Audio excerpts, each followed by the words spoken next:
Abay ibang klase ngang epekto ni Jackson Hayes sa paglalaro ni Luka Doncic pati na rin sa team ng Los Angeles Lakers. At ito na nga mismo mga idol, si Luka Doncic ang nagsabi niyan sa kanyang interview. Pakinggan natin ito ng saglit. Well, you can see it. You can see the difference. For me, it helps me a lot, but he helps the whole team. Just getting block shots, take rebounds, roll.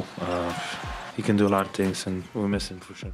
Well, bago ang laban nila sa Phoenix Suns ay si Jackson Hayes missed the last 4 games ng Lakers at ang Lakers noon ay may 4-game losing streak. And well, sa pagbalik ni Jackson Hayes, abay damang-dama na agad ang kanyang epekto sa Lakers team. Nating silipin agad mga idol sa very first possessions pa lang ng Lakers, abay pick and roll na agad sila neto ni Luka Doncic. At ito nga ay nagresulta ng easy 2 points para nga sa kanya nang dahil dalawang bumabantay kay Luka, wide open nga siya.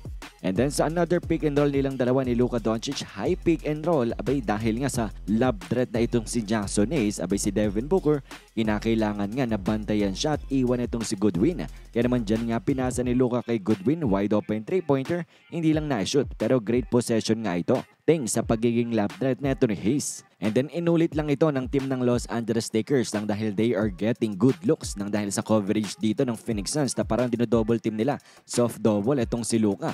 At may kita nyo dito mga idol na nagkaroon nga na naman ng easy 2-pointer ang LA Lakers. Kaya naman sa sumunod na quarter ay binago na ng Suns ang kanilang pagdepensa sa pick and roll ni Hayes pati na rin ni Luka, kung saan nag-switch na nga lang sila para hindi na magkaroon ng high percentage looks. High percentage shots ang team ng Los Angeles Lakers. Ang problema lang sa pag-switch kay Luka ay ang sentro nyo ang babantay sa kanya. Kaya naman easy blow by ang kanyang ginawa dito. Si Hayes pa rin ang nakashoot dyan mga idol. Lob dunk na naman yan, alley-oop para nga sa kanya.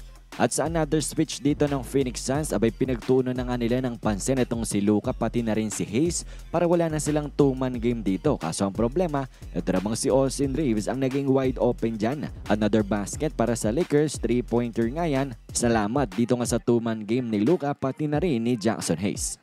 Kaya naman pagpasok natin in the third quarter sa ating second half ay binago nga na naman ng Phoenix ang kanilang defensive coverage sa pick and roll neto ni Luka Doncic, kung saan binlitz na nga siya mga idol. Hard double team at may kita nyo dito na pinikap na ni Luka ang bola. Kaso ang problema naman mga idol sa ganitong klaseng depensa ay ang inyong team ay basically maglalaro ng 4-on-3 at ito ay magre-resulta almost every time ng good look para nga sa opposing team. Hindi lang na-shot ito ni Goodwin.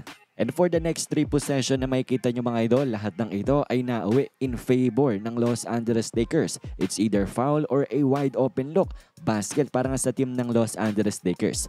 Kaya naman pagpasok natin in the fourth quarter, abay nag-switch na lang. Ito nga ang Phoenix Suns dito sa kanilang defensive coverage kay Luka. Pero itong si Doncic, abay niluto lang itong sentro nga ng Phoenix Suns at nangyari pa dyan ay end one play, pasok yan.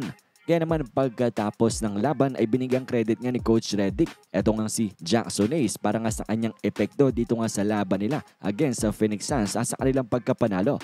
Pakinggan natin. But I'm curious, how have you guys optimized the way Jackson is able to obviously be a vertical threat on offense, but the way he's able to also, I think where his growth has been this year is just his cognitive load to go from one thing to the next. And then when he went to the fire late, he got to the foul line, made himself available. Doe gets the wide open corner 3 that kind of gives us the cushion to win the game. It's just like little stuff like that where he's being able to make one play after another and really think the game that I think his biggest area of growth is. And then playing with Luka has been awesome for him.